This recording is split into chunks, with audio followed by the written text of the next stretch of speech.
For 2,000 years, the enemies of Christ have certainly tried their best.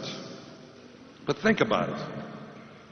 The church survived and even flourished centuries of terrible persecution during the days of the Roman Empire. The church survived barbarian invasions. The church survived wave after wave of jihads. The church survived the age of revolution. The church survived Nazism and communism. And in the power of the resurrection, the church will survive the hatred of Hollywood, the malice of the media, the mendacious wickedness of the abortion industry. The church will survive the entrenched corruption and sheer incompetence of our Illinois state government, and even the calculated disdain of the President of the United States, his bureaucrats in HHS, and the majority in today's federal Senate. May God have mercy. May God have mercy, especially on the souls of those politicians who pretend to be Catholic in church, but in their public lives, rather like Judas Iscariot, betray Jesus by how they vote and how they willingly cooperate with intrinsic evil. As Christians, we must love our enemies and pray for those who persecute us.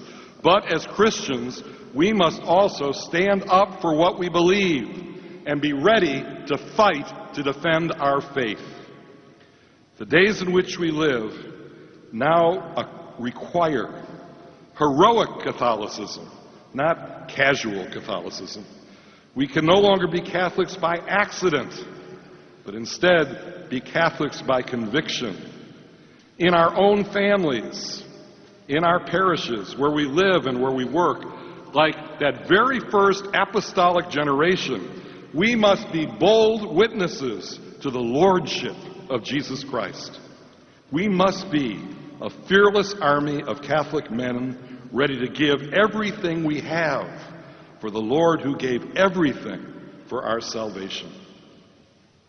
Remember that in past history, other governments have tried to force Christians to huddle and hide only within the confines of their churches, like those first disciples before the resurrection, locked together in the upper room.